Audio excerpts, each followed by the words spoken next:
London, 1888. The city was a breeding ground for crime, poverty, and disease. In the slums of Whitechapel, life was harsh. But that year, a new kind of fear took root in the city, one that would forever haunt its dark alleys and shadowy corners. A series of brutal, unspeakable murders. Victims, mostly women, found mutilated in the most horrific ways. The killer? No one knew his name, but the letters he sent to the police offered one. Jack the Ripper.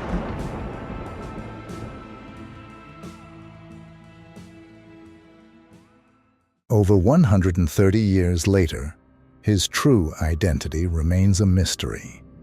Was he a doctor, a butcher, or perhaps a man with some twisted personal vendetta? Theories have circulated for over a century, but Jack the Ripper still stands as one of the most infamous and terrifying serial killers of all time. His killings were methodical, brutal, and deeply chilling, a true puzzle for the authorities of the time. To truly understand the impact Jack the Ripper had, we must first look at the London he operated in. The late 19th century was a time of great contrast in the city. While the wealthy lived in luxury, the poor, particularly in the East End, endured unimaginable hardships. Whitechapel was one of the worst neighborhoods, a place where crime and vice flourished. The streets of Whitechapel were a maze of narrow, filthy alleys. The air was thick with the stench of sewage, alcohol, and despair. It was here, in these slums, that Jack the Ripper found his victims. Women struggling to survive, many of them forced into prostitution, became easy prey for a killer who seemed to strike at will. Whitechapel was a dangerous place even before the Ripper began his rampage. But in the fall of 1888, that danger escalated into pure terror. As the nights grew longer, so too did the list of victims. And with each murder, the streets became quieter, as fear gripped the residents of East London. It was in the early hours of August 31st, 1888, when a cart driver named Charles Cross made a horrifying discovery. Lying on the cobblestone street of Bucks Row was the body of Mary Ann Nichols. Her throat had been viciously cut, nearly decapitating her. Her abdomen was mutilated with deep, jagged wounds, suggesting a level of brutality that sent shockwaves through the community. The police were baffled. Murders were not uncommon in Whitechapel, but this was different. This was the work of someone who took pleasure in causing suffering. Someone who had control, precision, and a frightening understanding of anatomy. The murder of Mary Ann Nichols marked the beginning of what would become a series of killings that paralyzed London. Just 8 days later, on September 8, 1888, the body of Annie Chapman was discovered. Her throat had been cut, and her abdomen torn open, much like Nichols. But this time, the killer had taken something with him: Annie's uterus. The removal of organs suggested the Ripper had some knowledge of anatomy, leading many to believe he might be a doctor or a surgeon.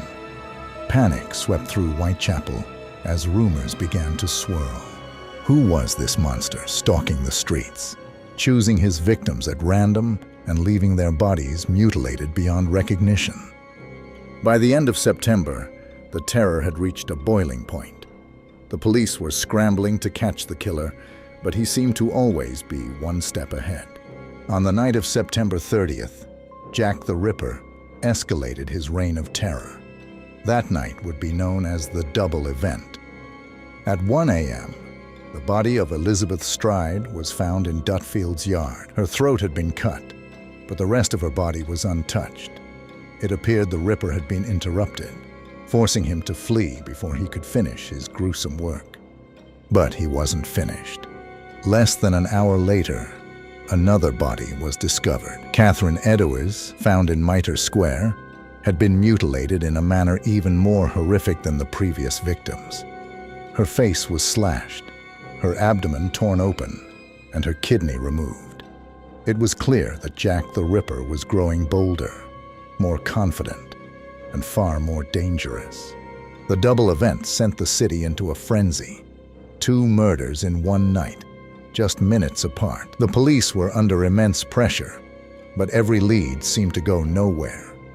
The Ripper was like a ghost, slipping through their fingers time and time again, and the terror was only beginning. As the murders continued, the public's fear was fueled by a series of letters sent to the police. The first, addressed Dear Boss, was received on September 27, 1888. In it, the writer mockingly claimed responsibility for the killings, signing the letter with a name that would become infamous: Jack the Ripper. The letter was chilling, filled with taunts and promises of more murders. It wasn't long before another, more sinister letter arrived. This one postmarked from hell. Inside was half of a human kidney, believed to have been taken from Catherine Edouis. The letter read, "I send you half the kidney I took from one woman. I fried and ate it." The police were horrified. Was this truly from the Ripper, or was it a cruel hoax? No one knew for sure, but the effect was the same. Panic and terror swept through London, as the realization set in that this killer was not only violent, but also sadistic, taking pleasure in tormenting his victims even after their deaths. On November 9th, 1888, the Ripper struck for the final time. His last victim was Mary Jane Kelly, a young woman who lived in a single room on Miller's Court. Unlike the other murders, Kelly was killed indoors, giving the Ripper the privacy he needed to carry. Mary Jane Kelly's body was found mutilated beyond recognition. Her throat had been slashed, her abdomen torn apart, and several of her organs had been removed and placed around the room. Her face had been mutilated so severely that it was nearly impossible to identify her. The Ripper had taken his time, knowing he would not be disturbed. This murder was different. It was more vicious, more frenzied, and more horrifying than any of the previous ones. Mary Jane Kelly's death marked the end of Jack the Ripper's reign of terror. But why did he stop? Was he satisfied with the carnage he had inflicted? Or did something happen to him? Was he arrested for another crime, institutionalized, or perhaps he even died? The mystery remains unsolved, and the theories are as chilling as the murders themselves. For over a century, the identity of Jack the Ripper has been the subject of endless speculation. From doctors to butchers, from foreign immigrants to members of the royal family, there's been no shortage of suspects, each theory more intriguing than the last.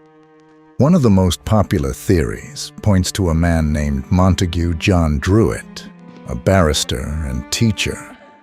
Druitt disappeared shortly after the last murder, and his body was found in the River Thames in December 1888. Some believe that Druitt, suffering from mental illness, took his own life after committing the murders. But was Druitt the Ripper? His connections to the crimes remain speculative, and there is no concrete evidence linking him to the murders.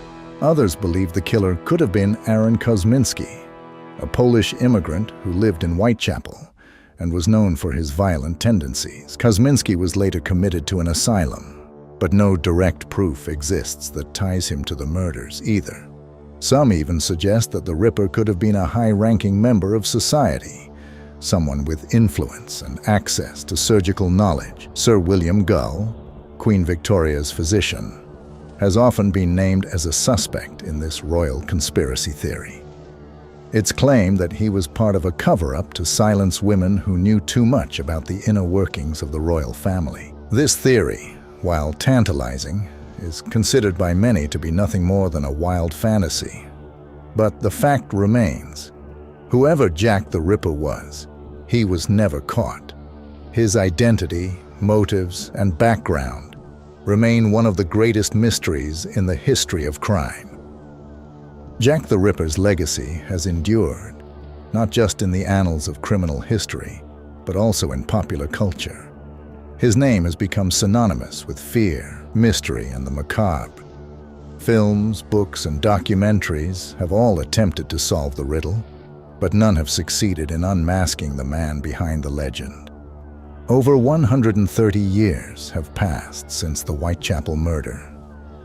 Yet the fascination with Jack the Ripper remains stronger than ever. He has become a symbol of the unknown, a dark figure who lurks in the shadows of history, forever eluding capture. But why? What is it about this unsolved mystery that continues to captivate us? Perhaps it's the fear of the unknown, the idea that someone could commit such horrific acts and simply disappear into the night? Or maybe it's the knowledge that Jack the Ripper was never brought to justice, that his identity was never uncovered, leaving us with endless questions and no answers. In the end, Jack the Ripper's true identity may never be known. His name has faded into myth, his crimes etched into the dark corners of history. But the terror he inflicted on London in 1888 still echoes today, a chilling reminder that sometimes the greatest monsters are the ones we can't see. Perhaps he was a doctor, a butcher, a deranged man seeking revenge. Or maybe, just maybe, Jack the Ripper is still out there, watching, waiting, and laughing at our attempts to uncover his secret. Will we ever truly know who Jack the Ripper was? Or is this one mystery that will forever remain unsolved? Thank you for watching.